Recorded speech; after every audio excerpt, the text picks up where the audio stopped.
Ladies and gentlemen, you are all welcomed. We are supposed to be swearing in a new member from the EFF. I'm not sure where he is. But let me acknowledge the following apologies. Honorable Malite, who's on study leave, writing exams. Honorable Vadi, who's away on government business. Honorable Maile, who's also away on government business. Honorable Lorima and Honorable Clark were also writing exams. Honorable Shabalala, who has a doctor's appointment. Honorable Sampel, who can be in a meeting. Honorable Pekane, who is running late. Honorable Ramulife, who is overseas on party business. These are the only apologies that have been received. But we also want to take this opportunity to wish all our members who are writing exams. You know, it has come to my attention that many of you are studying and you are preparing for your exams. Please, good luck. It's a good example that leaders are studying and improving themselves. Thank you very much. Are there any announcements from members?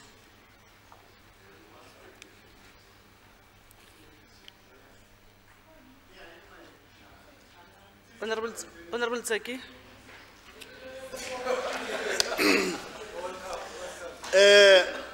Thank you very much, Honorable Speaker.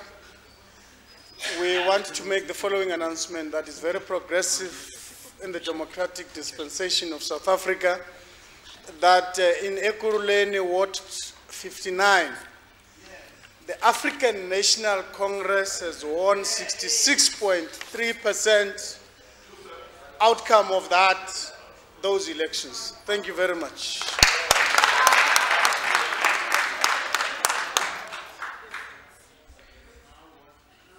No other announcement. Thank you very much.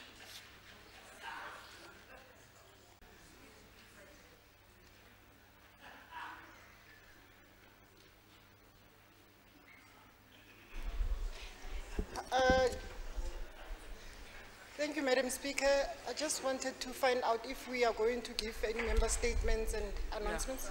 Yeah. Okay, thanks. If there's no motion in terms of Rule 120, can I request Honorable Ramokhupa to make a member statement, members of Executive Council statement in terms of Rule 79, subsection 1? Thank you very much. Thank you very much, Honorable Speaker and members of the House. The statement that I would like to make is that yesterday we had a very unpleasant, unacceptable incidents and experience on M1 South after Smith off-ramp, where motorists were inconvenienced for between 6 to 8 hours when the roads had to be closed. This was as a result of a trailer's wheels coming off at around 9:45 a.m. This trailer belonged to a vehicle that was carrying 42 coffins, which were from Charlotte Maxeke Hospital, which were carried by a private undertaker for the Olifantsfontein Cemetery for pauper's burial for patients who were not claimed. I want to appreciate that indeed the motorists were very, although I also experienced myself that it was a great inconvenience. I had to walk over 400 meters to go to the scene because of the traffic jam there. But the motorists were respectful, and I want to thank all the officers of the law which were at the site. But I just want to do something that maybe should not be done. I want to name the bodies that were going to be buried, because as the Department of Health, why these people are buried as paupers is because they are unclaimed. I have proof that I will also share with the Speaker and the Legislature of press adverts of the names of the deceased for anyone who knows them to be able to come and claim them. And the law requires that there be a formal and respectful purpose funeral. I will name the 16 adults. The others were pre-stillborns, which the families had asked that they be so disposed, and they did not prefer to take them to the families. Anyone who still, I've instructed that the processes should be stalled for another 7 days, and I've also instructed that the hospitals themselves, because the contracts are with the hospitals, that we have a transversal, meaning that a province-wide contract with funeral undertakers, because I've realized in the preliminary investigations that I've done that there are many gaps that are there. I shouldn't name. Okay, I will provide the names to the speaker. I'm advised that I shouldn't name the name, but they were publicized in a number of newspapers. That's the procedure that we do. I will do that so that members could also assist, because we're not talking about statistics. We're talking about human beings who were supposed to have a dignified journey to their final resting places. I would also like to indicate that we are, as I've said, we have started preliminary investigations, and I do have an interim report of any violation of the laws, including that the certificate that the private undertaker was supposed to have on site when asked by police, they did not have it. Secondly, the management that was supposed to make sure that when the private undertaker, who is a registered undertaker, was supposed to have, did not ensure that they have it. So already the hospital has been instructed to take measures to rectify the non-compliance with policy in this regard, and obviously the vehicle that was carrying these loved ones of people who may not have known even where they are, was not compliant even with the rules of the road, and that's why I guess the wheels came off. But also the vehicle, the way it was, the trailer, you don't carry bodies of human beings in a trailer in that manner. The regulations, I've looked at them from Charlotte Maxeke, did not specify, there was no specification. So as I've also instructed the acting HOD to ensure that immediately there's a transversal specifications that are done, and in the next 2 weeks we will be issuing invitations for proposals for a transversal contract in this regard. I would like to thank the motorists for bearing with us, and thank all the officers that were there. And we've also asked the South African Police Services to make any investigation whatsoever to ensure that indeed we respect the dignity of our fellow citizens in the manner that it's supposed to be and in line with the constitutional provisions. I thank you.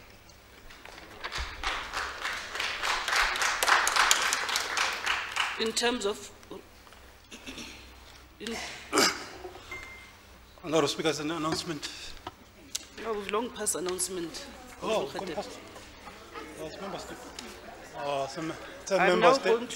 a member statement. Yeah, I'm still going to call member statement. I now call upon members once to present their member statement in terms of Rule 81, subsection 1. Honourable Mabala. Thank you, Madam Speaker. The EFF would like to first send their deepest condolences to all the families of the 26 stillborns and 16 adults that were scattered yesterday on the M1. The Department of Health, under the leadership of the ANC Provincial Secretary, Member Gwen Ramokopa, have demonstrated once more that the lives of our poor black majority, even when they have departed, doesn't have any value. I was listening to her right now, making a long speech as if she was, giving a state of the province address. But the fact of the matter is, she is always shifting the blame to the service providers. She doesn't want to take ownership, and she is leading that department. And you must remember that the same department, Madam Speaker, is always in the media for the wrong reasons. The previous MEC, Qedani Mahlangu, here she must now appear in front of the commission for the life accident tragedy. And here now we are stuck with the same MEC who doesn't have the capacity to lead the department. So this clearly shows that her department lack leadership, and she's the one who must be blamed here. She must not shift the blame to the service provider who had those caskets in the trailer, and now she's saying that the blame must be shifted to the owner of the trailer.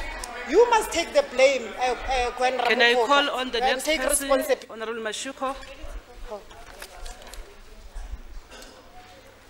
Indeed, our deepest condolences to the.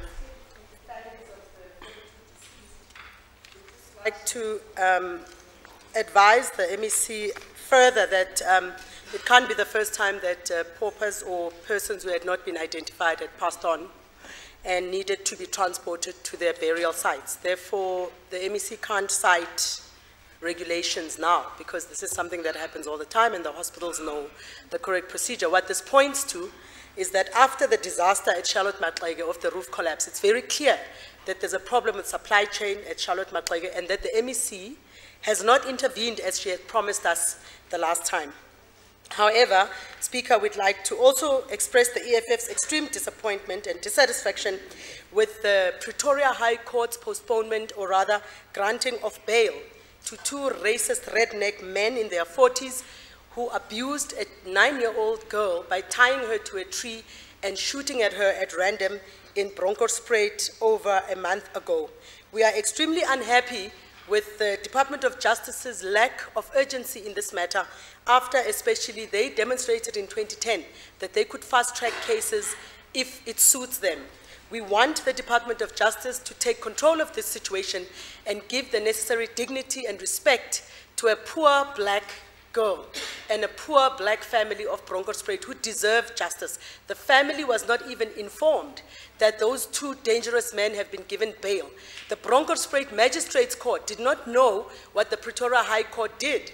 We want to respect the courts, but this smacks of internal meddling, and this smacks of a higher court undermining a lower court, and we can't have that. We appeal to the ANC government to appeal to its Department of Justice and the Minister to do the right thing and give the necessary dignity to our people.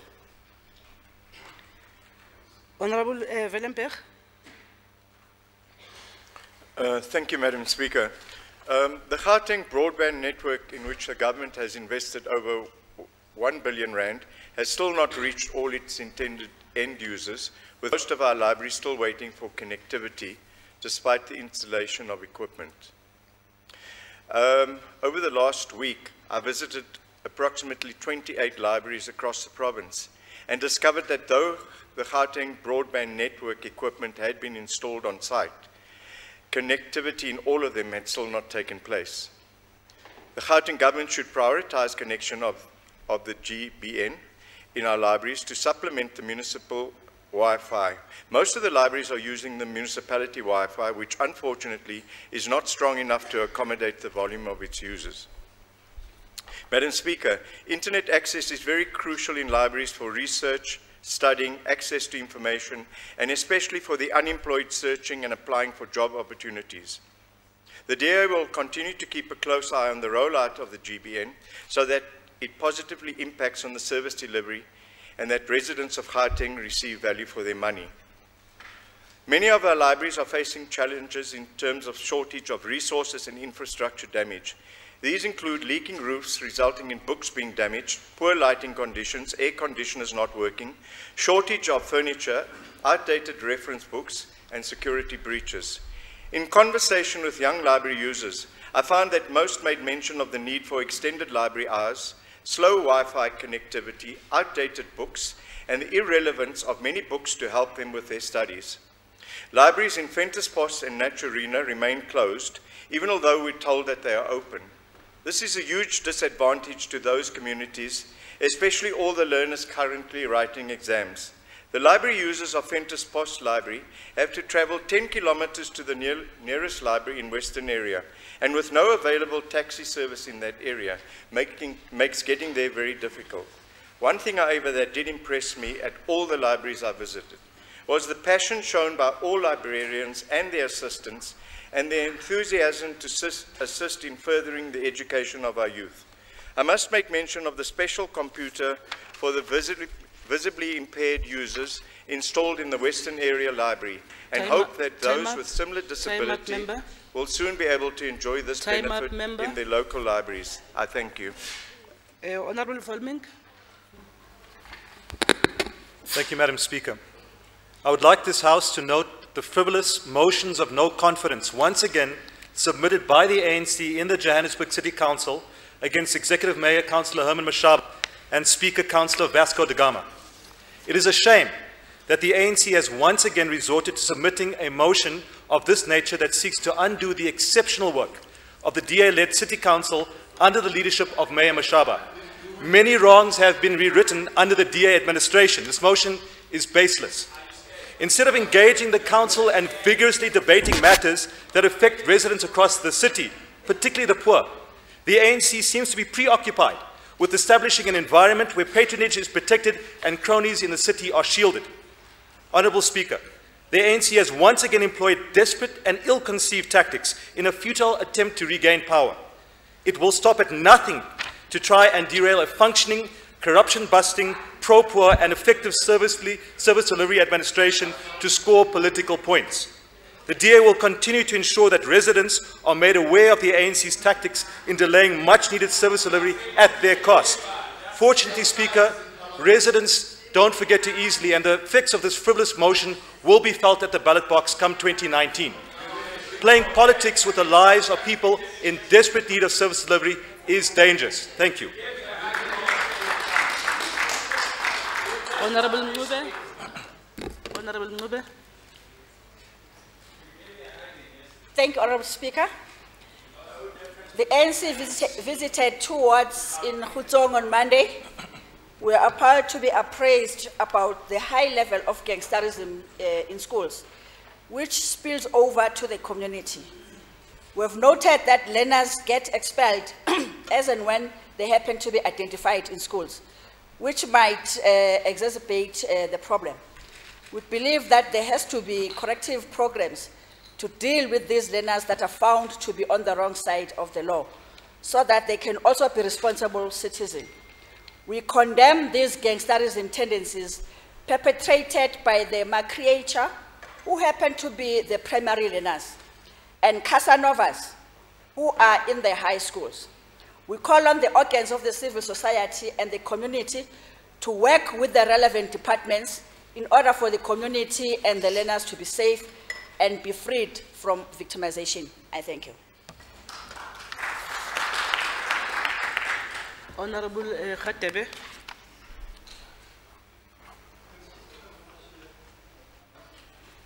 Honorable Speaker, I'd like to announce the launch of the National Association of Municipal Public Accounts Committees on the 27th of November. The association is an association similar to APEC, the Association of Public Accounts Committees. It's an oversight structure.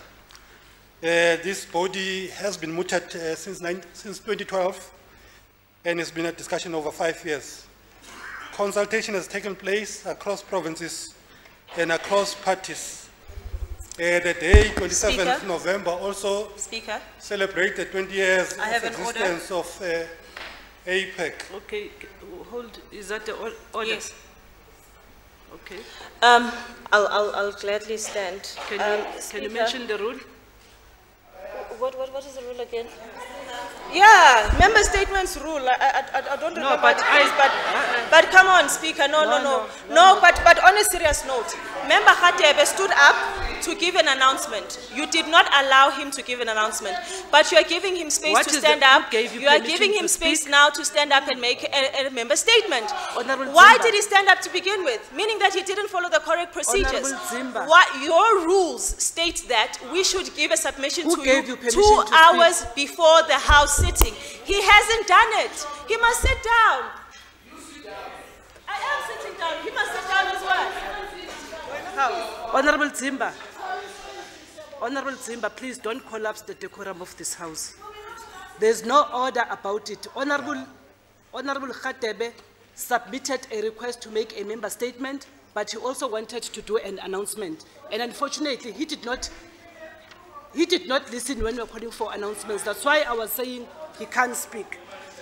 Can you continue, Member Khatebe? Thank you very much, Honourable Speaker. The Speaker is going to be welcoming the guest, Speaker of Gauteng, in the event. We also want to thank the Speaker and the Secretary of the Legislature for the work they did towards the success of the event.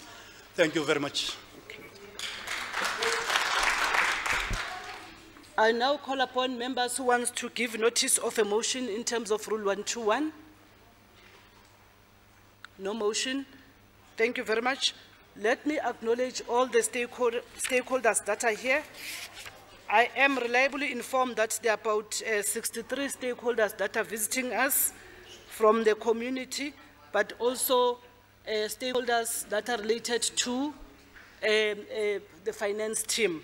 You are all welcome, and thank you very much for showing your interest in the affairs of the legislature. And before I call upon on the next order, can we request that the new member must come so that we can swear the new member in? But I think a warning to you, leader of the EFF, when we say a member should be here at 10, it should be 10, not past 10.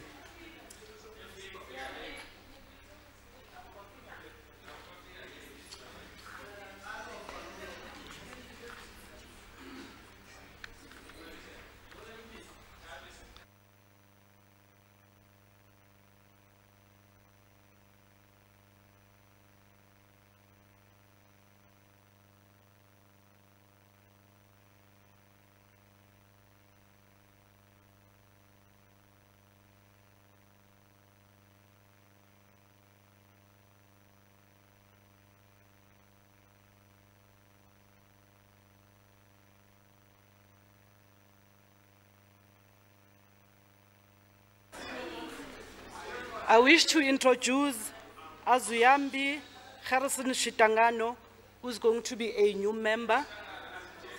And can you ask Honorable Zimba to hold that cap for you? We don't come with caps in the House.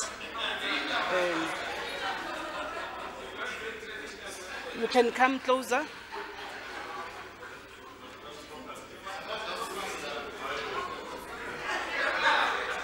Firstly, maybe after that, when we are a new member, we'll inform you about the rules for the House so that next time you don't have to come with gumboots as well. But I'm told that you want to do your swearing in Setsonga, which is allowed in the House, but I will talk in English because this is an official language that we use in the legislature. After reading this statement, you will then raise your right hand and say, "So God help me," in Setsonga. That is also allowed.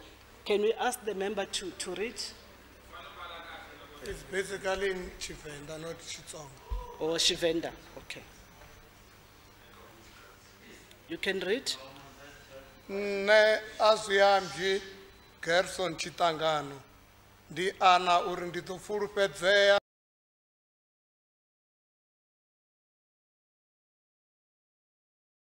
sa muraḓo wa vhusimamulayo ha vunḓu ḽa Gauteng u ya nga afho hune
Thank you very much. Madam Speaker, I wanted to raise a concern about the behavior of the In terms MPs. of which rule? What they are doing is highly disorderly and childish. You don't do that to your members. They should know the rules better. You must welcome people orderly and Honorable respect Dwaba. them. You don't behave like that. That is what Honorable they did to Dwaba. me even when I did my maiden speech. Because they don't understand the same rules that... Honorable Dwaba, you are equally unruly. I'm saying you are equally unruly. You don't correct a wrong with a wrong. You must also behave in that particular fashion. Thank you very much. Can we ask the Secretary to read the first order? Introduction of the Provincial Adjustment Appropriation Bill, Medium-Term Budget Policy Statement, and the Provincial Economic Review Outlook 2017-2018. Honorable Mr. Chrissy, you can come in front to present.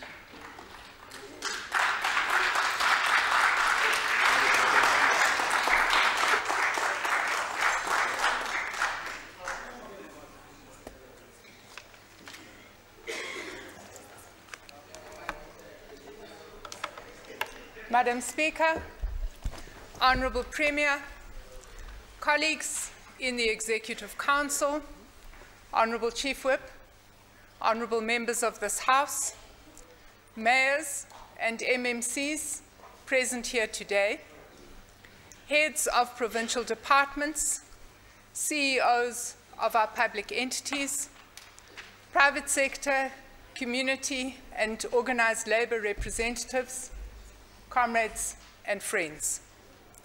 It is a great honour and privilege for me to present to this House today the 2017 Medium-Term Budget Policy Statement and Adjustment Budget, the fourth of this fifth administration under the leadership of Premier David Makura. Let me begin by tabling the following documents for consideration by this House: the Medium-Term Budget Policy Statement 2017, the Adjusted Estimates of Provincial Revenue and Expenditure 2017, the Adjusted Estimates of Capital Expenditure 2017, and a copy of my speech.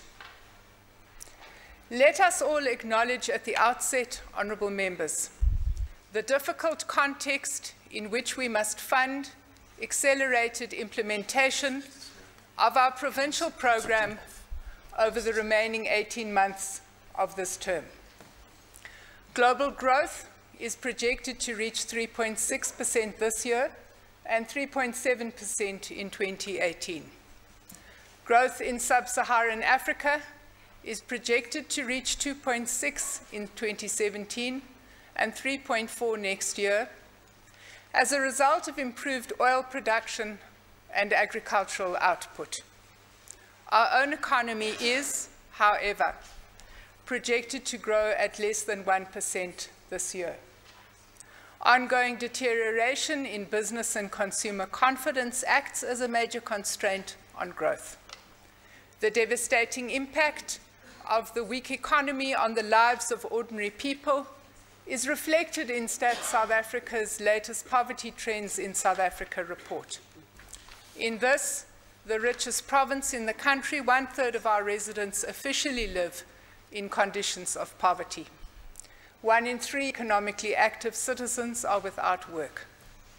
250,000 people migrate into our province every year, motivated to leave severe poverty conditions elsewhere in the hope of a better life in Gauteng.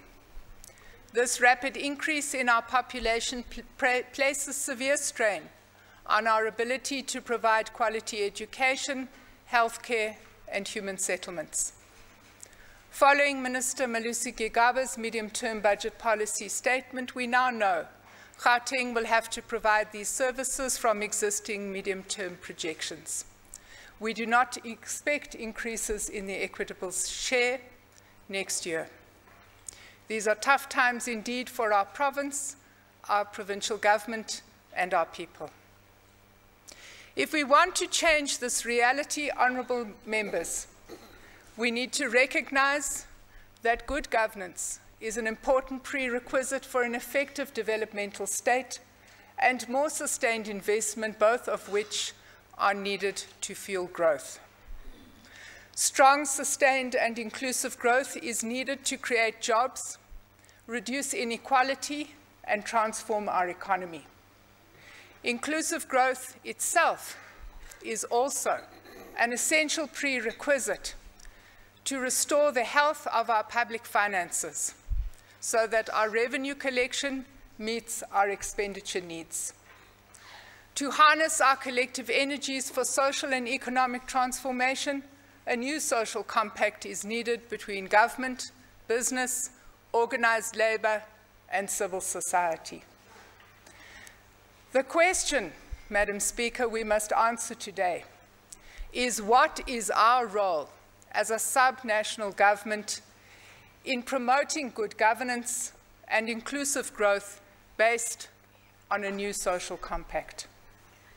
Much recent research by both academics and multilateral institutions points to the rising importance of cities and city regions in a context where the world is undergoing the largest wave of urban growth in human history.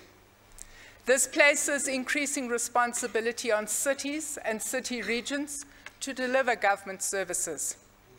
The agglomeration of population in city regions also, according to Jonathan Wutzel, creates new possibilities for productivity and growth.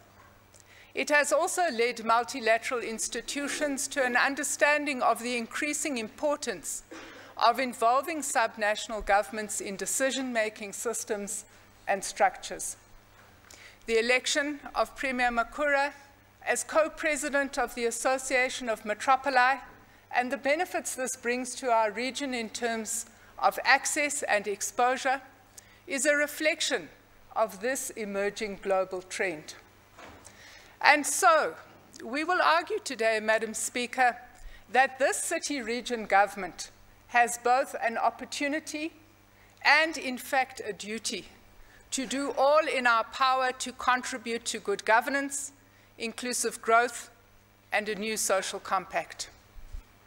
In fact, our bold program of transformation, modernization, and reindustrialization, a program we are currently implementing in partnership with the private sector, labor, and the rest of civil society, is already yielding positive results.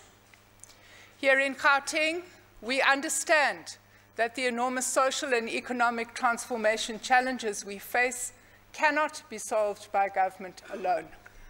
Accordingly, one of the hallmarks of this administration has been our consultative approach to key priorities. Inspired by the words of the National Development Plan 2030, Premier Makura's administration understands that South Africa belongs to all its people, and the future of our country is our collective future. Making it work is our collective responsibility. All South Africans seek a better future for themselves and their children. Consequently, we have worked hard to bring the collective ideas, creativity, and active partnerships of all Gautengers into all we do. Successful modern city regions across the globe are now focusing on building ecosystems where entrepreneurs and innovators can work together to develop new industries.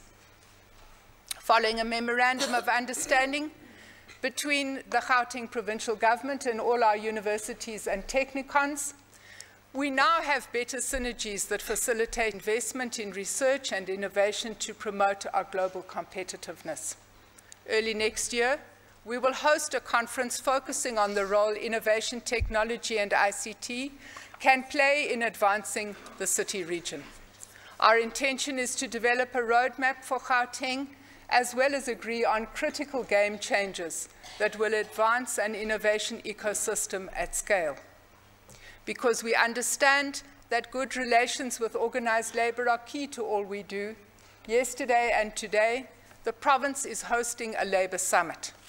The objective is to promote sound, peaceful, and stable labor relations and engage organized labor on the economy, job creation, and service delivery. Honourable members, with low levels of domestic savings, this government understands the importance of attracting foreign direct investment in creating inclusive growth. Even in tough times, our province remains the primary destination for foreign direct investment. According to the FDI Intelligence Report number 3, between January 2011 and December 2016, a total of 460 investment projects were recorded in Gauteng. These projects represent a total capital investment of 153 billion rand. This year, the first 5 mega human settlements, namely Leopold, Daggafontein, John Dube, Chief Albert Lutuli, and Montrose, have attracted approximately 29 billion in new private sector investment. It is estimated that this new investment will create over 50,000 jobs over the next 3 years. Madam Speaker, in 2016-17, the Gauteng provincial government spent 12.4 billion on infrastructure delivery. This is the 3rd year in a row where we have succeeded in spending more than 96% of the appropriated budget. This budget ensured we have 4 new clinics as well as a brand new hospital in Sedibeng. It enabled us to build 8 new schools and refurbish 12 others. The Department of Roads and Transport completed the Kagiso and Mabopani driver's license testing centres, as well as made major progress on upgrades to the N14 and Phase 2 of the Old Vereniging Highway. Studies by the Gauteng City Region Observatory and the Centre for Competition Regulation and Economic Development at the University of Johannesburg have emphasized the impact infrastructure makes on citizens' quality of life and regional economic competitiveness. These studies highlight the central role government infrastructure investment plays in social and economic transformation. Research commissioned by this government last year indicated that on average, our infrastructure spend in Gauteng creates 53,000 direct jobs a year. One of the most exciting innovations helping us to reboot Gauteng's economy are the sector-specific partnerships we call Action Labs. These partnerships between government and industry leaders focus on how we grow economic sectors and create jobs, both by attracting investment from major players and growing exports and market access on the African continent. To date, Action Labs have been set up to focus on business process outsourcing, ICT, the automotive sector, and capital equipment manufacturing. We are now moving into the food and beverage sector and the mining industry. Work in the business processing outsourcing sector has already created 6,000 new jobs this year. 2 days ago, the sector signed an agreement with Premier Makura to create a further 24,000 jobs over the next 36 months. 20% of these jobs will be for the exclusive inclusion of young people who have never worked before. Here in Gauteng, we understand that young people want real opportunities to live meaningful lives as valued citizens. Accordingly, in June this year, Premier Makura signed pledges with companies, social enterprises, and learning institutions to provide opportunities for young people through the Tsepo 1 Million program. Since 2014, Tsepo has impacted on the lives of over 400,000 young people, with 42,000 new beneficiaries to date in this year. Across the world, small, medium, and micro enterprises account for approximately 60% of all private sector employment. In a country such as Ghana, small enterprises employ 8 out of every 10 people.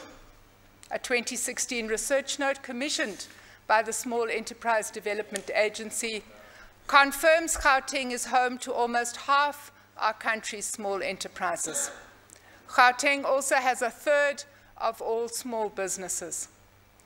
The World Bank estimates the township economy to be worth 10 billion rand annually. Given the important role small enterprises play in our overall transformation agenda, we continue as government to use our massive procurement muscle, as well as our vast infrastructure spend, to drive meaningful transformation, empowerment, job creation, and economic inclusion in the mainstream economy. Since 2014, this government has spent 92% of its goods and services budget procuring from historically disadvantaged individuals. This amounts to 53.9 billion over the last 3.5 years, and 11,000 firms owned by historically disadvantaged individuals have benefited. Included in the overall figure are 3,400 companies owned by women and 2,300 companies owned by youth. To date, the city region governments have bought goods and services from almost half the 9,000 township suppliers we have registered on the central supplier database. To assist us in our quest to bring township enterprises into the economic mainstream, we have partnered with the South African Supplier Diversity Council. This independent, not-for-profit entity is helping us assess the operational status and capabilities of more than 2,400 suppliers on the central database who have not yet received government contracts. These suppliers are also being offered training in enterprise development and, in the longer run, introductions to other private and public sector market opportunities. A further 224 suppliers from our database have already participated in a business literacy and skills development program run by First National Bank Business Incubator. This program continues for the next 2 years with other participants. Honourable members, we know that as we empower township enterprises, we must also pay them on time. Under the leadership of our Premier, our ultimate target is to make payments within 15 days. All departments except health, education and infrastructure have managed to pay 98% of invoices to service providers within 30 days and 94% of invoices within 15 days. We continue to work with the 3 departments to make payments within 30 days.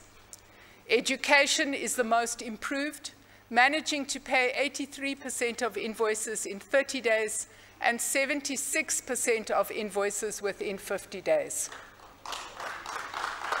Even health has improved from a payment rate of 21% in 30 days in the first quarter to a payment rate of 45% within 30 days in the second quarter. Honourable members, last month in a speech to NEDLAC, Deputy President Cyril Ramaphosa argued that if as a country we fail to ensure the integrity of our public institutions, if we do not hold those responsible for public resources accountable, then we risk the erosion of the state and the economic damage that would inevitably accompany it. He said, and I quote, "Today we find our country at an inflection point. Either we confront corruption decisively and deliberately and thereby nurture the green shoots of an economic recovery, or we allow the practices to continue unchecked and consign our people to poverty for generations to come." The Gauteng government, under the leadership of Premier David Makhura, understands that corruption and other forms of unethical behavior in government and business have become a cancer that represent one of the most serious threats to our democracy. It is our sincerely held belief that corruption is not a victimless crime and that misappropriation of government resources hits the poor and the vulnerable in our society hardest. We therefore have a common duty to fight corruption and build ethical leadership in government and in society. In 2015, we adopted an integrity management framework to guide our approach to fighting corruption and enhancing good governance.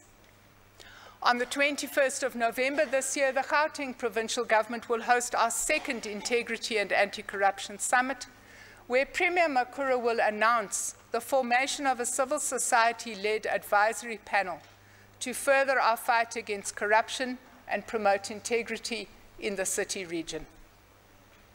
Professor Alex van den Heever of the Wits School of Governance argues that corruption flourishes in environments where institutions rely heavily on trust. When building ethical systems, he says consequences for transgressors are an important but in themselves insufficient mechanism to ensure accountability.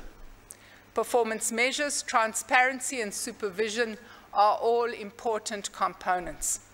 In Gauteng, all MECs have now signed performance agreements with Premier Makura, outlining key deliverables of each and every department. These deliverables have been included in the annual performance plans of departments and are tabled in this legislature, which monitors their performance on a quarterly basis. As we all know, honourable members, the PEBA oversight model of this legislature is considered to be one of the most advanced in the world. All Gauteng departments and entities have also been working hard to ensure better financial management and greater public accountability in the use of public funds. 23 provincial departments and entities now boast clean audits, meaning that 2 out of 3 provincial institutions received unqualified audits with no matters of emphasis, while all other departments received unqualified audits. While we celebrate that Gauteng is one of 2 provinces where audit outcomes have improved, I am disappointed that we have not as yet demonstrated the necessary commitment and required effort to reduce irregular expenditure. This is one area where I feel accounting officers and MECs must do a lot more to hold officials to account. Departments are conducting investigations in terms of sections 38 and 51 of the Public Finance Management Act. What all of us need to see, honourable members, are the outcomes of these investigations and what corrective measures are being taken. The open tender system, with its public adjudication of tenders, has been an exciting innovation of this political term.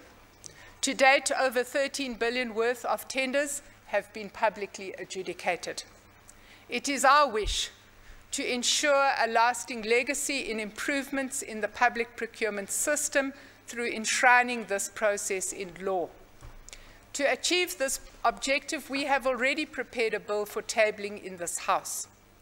The State Law Advisor now questions whether a provincial government can pass legislation regarding procurement matters.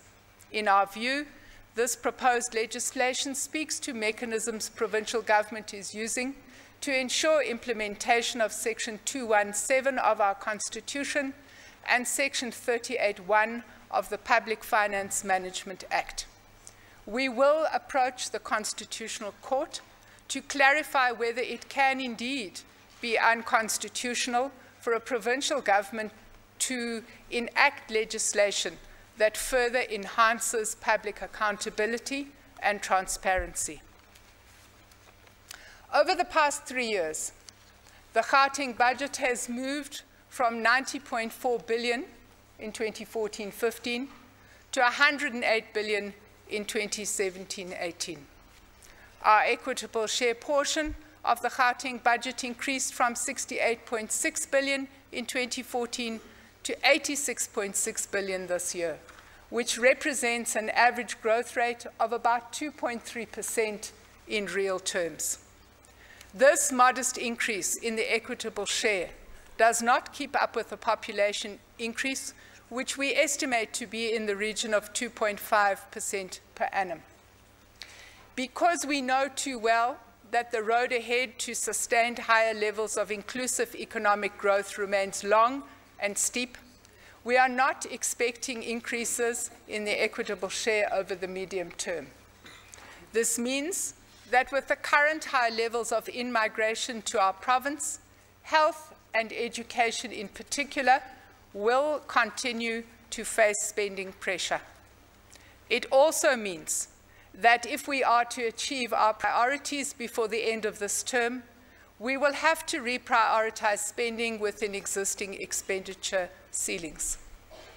To close funding gaps, we are primarily dependent on provincial revenue and off-budget investment and partnerships. Despite sluggish economic growth, we have managed to increase our own provincial revenue collection from 4.9 billion in 14-15 to 5.8 billion in 16-17. This represents an increase of 16% over the past 3 years. Provincial Treasury, working with revenue collection departments, will continue to explore ways to optimize provincial revenue. I'm happy to announce today that the project to review the gambling tax regime in the province is nearing conclusion. These new regulations will align our gambling tax regime with other provinces. We estimate it could increase provincial gambling tax revenue by over 12%. MEC Maile has signed off on the new regulations, and we are now awaiting a date to present these to the Committee for Scrutiny of Subordinate Legislation. In preparation for the Gauteng medium-term budget policy statement, the provincial government solicited the views of Gauteng residents on what we should prioritize, how to save money, and ways to raise provincial revenue. The public participation process was conducted by means of direct interaction with citizens through community radio stations, social and print media. I want to thank our citizens for the over 500 comments and contributions we received, and ensure participants that your views are already guiding today's adjustment budget as well as the main budget we will table in March next year. I have included the following suggestions because they are representative of some of the main themes we found running through all these submissions we received. Mrs. Nobuhle Mabasa from Kagiso and Mr. Dean Anderson from Rivoli, together with many, many other respondents, were insistent that government needs to do more to cut down on waste and corruption and put the needs and interests of Gauteng citizens first. Mr. Bondli Mbongwa from Soweto and Mr. Daniel Makola from Tembisa, together with a number of other contributors, said government must spend more on infrastructure projects to improve facilities for citizens. Ms. Toga Tsebe from Tswani and Mr. Daniel Ditsejo from Vosloorus want more money invested in education. Mr. Lelo Ndlala and Ms. Nonhlantla Khadebe represent many who urged provincial government to do more to support small enterprises. We agree with the many public contributors who emphasize the importance of managing the budgets we have in the best possible way. We must cut waste, eliminate corruption, and improve public financial management. Honourable members, we cannot spend money we do not have. Guided by the National Treasury Instruction Note 1 of 2013-14, our departments have cut down on travel, catering, accommodation, and advertising by 10% per annum. To date, this has saved us almost R500 million that we have been able to reallocate to our core activities. In March, I indicated to this House that the Department of E-Government would conduct an audit of all ICT components to identify duplications and potential areas of savings. Today, I report that the study has been completed by the Johannesburg Centre for Software Engineering. One of the first duplications on its way out at the end of February 2018 is the Department of Health's private cloud facility. The department will join other provincial departments on the GPG cloud, saving us a further 156 million per year. Over the past year, provincial government has introduced voice over IP in 12 departments. Initial estimates suggest that this innovation will save up to 75% of our telephone bills. In 6 departments over 2 months, we cut telephone bills from 1.2 million to just over 200,000 rand. A major risk to the public purse is the current financial state of the Department of Health. Their challenges stem from misalignment between increases in the burden of disease, population, medical inflation, and budget growth, in migration of cross-boundary and foreign patients to our provincial health facilities, a steep increase in the number of medico-legal claims, and less than ideal standards and tools of internal management and control, resulting in 1.9 billion in irregular expenditure and 6.9 billion accruals in the 16-17 financial year. To assist the department in managing these challenges, Premier Makura has already announced in this House the appointment of an Executive Council subcommittee focusing on improving the financial health of our provincial health department. This committee has a turnaround strategy that is focusing on 4 aspects, namely effective human resource management, better health operations management, medico-legal risk and litigation management, and improving corporate governance. I am happy to announce to this House today that thanks to the tireless efforts of MEC Ramokgopa, together with a dedicated team of officials from Health and Treasury, we can announce a few green shoots today. At the end of October, the Provincial Health Department settled outstanding invoices of 1,721 service providers, amounting to 416 million rand. All these payments were made to small and medium-sized businesses whose invoices were below 5 million rand in value. We are currently in the process of putting together a payment plan over the next 5 months for our major suppliers. I want to assure the National Health Laboratory Services and the South African National Blood Services that your invoices are factored into this plan. Health is making strides towards achieving their revenue collection targets, and for the first time in a number of years, they succeeded in their collection target at mid-year. We remain deeply concerned about the extent of medico-legal liability facing the Department of Health and the threat this poses to the budget for essential services. Thank you. The Director General, Ms. Pindile Baleni, is now leading a team to establish a proper record of all medico-legal cases, ensuring there is proper supervision of legal practitioners hired by the department and managing down legal costs and liability. Nevertheless, honourable members, the financial situation in the Department of Health remains very difficult. To protect the future goods and services budget of the department so that we are able to pay for medicines and fill critical clinical posts, we must manage down the accruals over the remainder of this term. We must also restrict appointments to filling critical clinical posts rather than bloating the staffing component with unbudgeted for personnel. Overspending on the personnel budget inevitably eats into the budget for medical consumables. It is not possible for an intervention team on its own to achieve this Herculean task.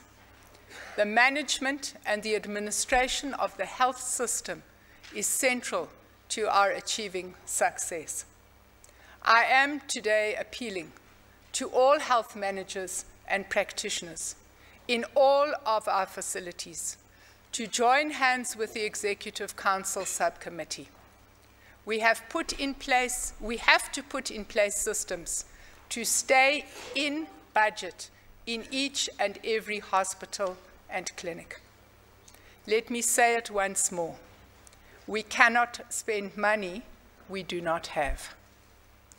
During the tabling of the budget in March, I shared in this House how we are strengthening the value for money we receive through our infrastructure allocations.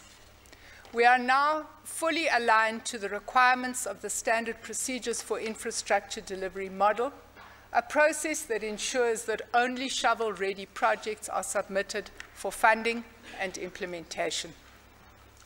Today, I can assure all members of this House that when we allocate additional infrastructure resources from the Asset Financing Reserve, departments have indeed submitted an adequate portfolio of evidence.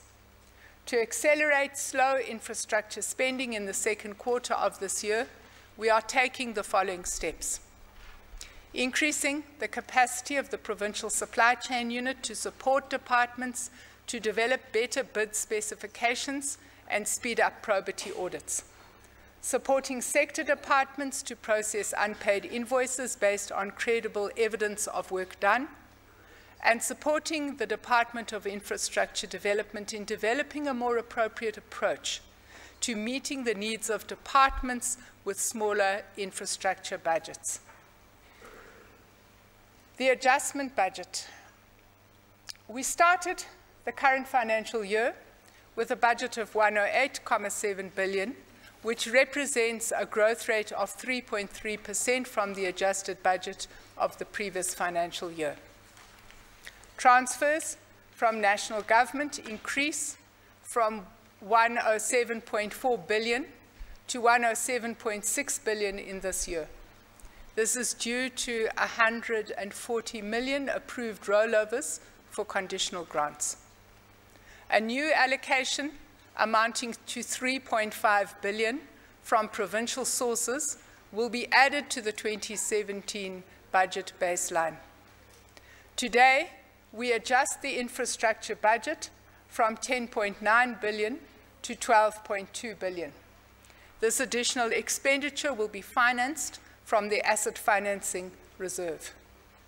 The new resources we are adding to the baseline of departments are distributed as follows.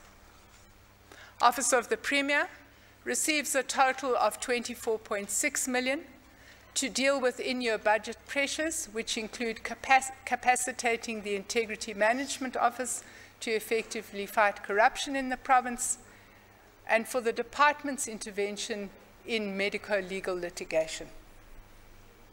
The Department of Health receives a total of 1.7 billion.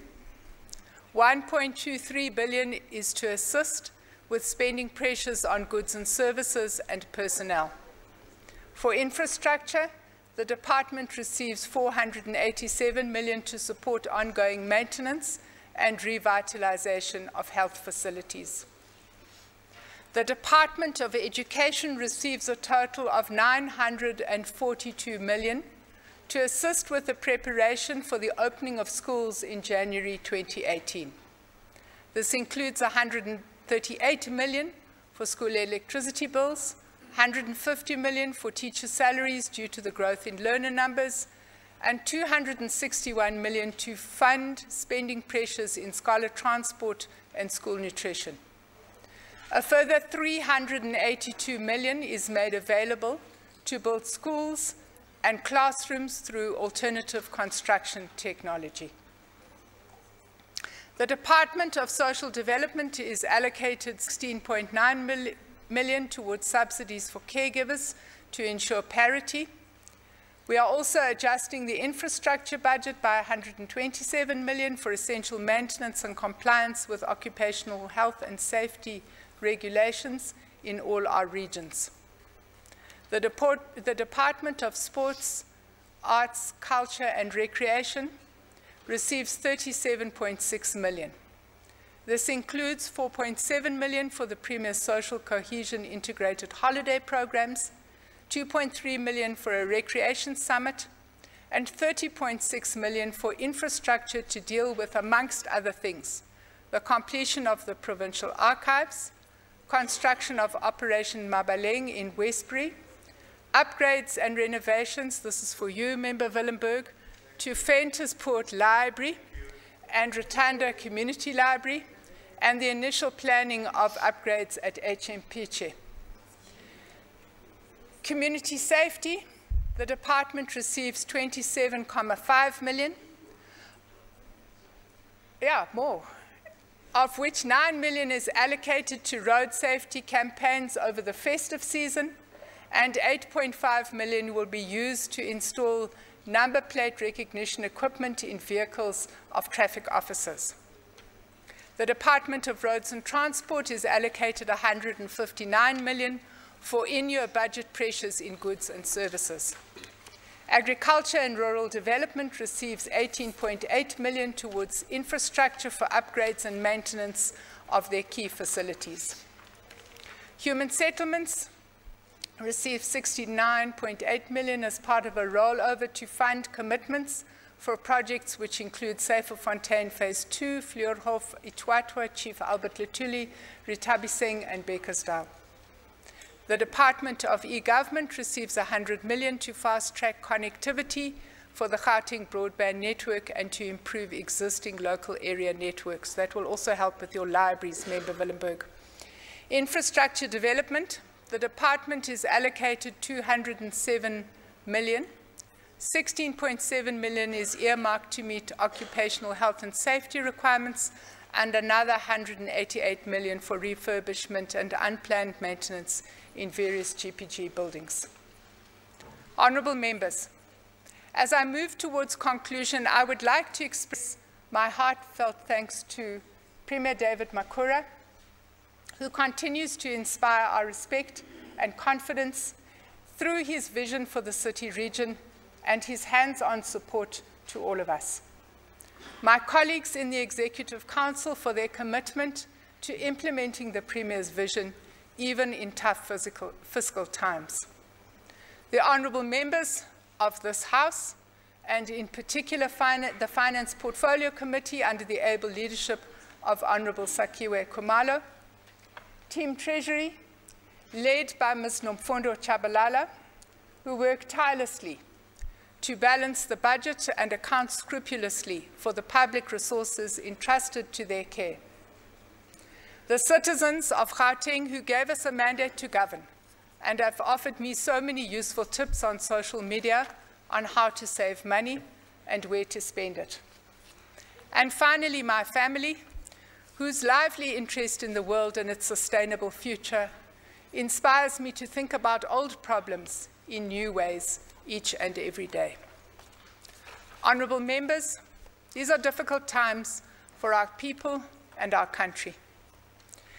Each of us in this House has a duty to fight against the inner demons of cynicism and despair.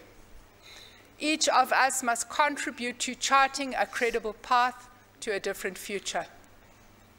Let me end with a quote in this regard from Naomi Klein, who writes about the challenges of modern governance and politics as follows. It means having the courage to paint a picture of a different world, one which, even if it exists only in our minds, can fuel us as we engage in winnable battles. Because, as Oscar Wilde wrote in 1891, a map of the world that does not include utopia is not even worth glancing at, for it leaves out the one country at which humanity is always landing. And when humanity lands there, it looks out and, seeing a better world, sets sail again. Thank you for listening.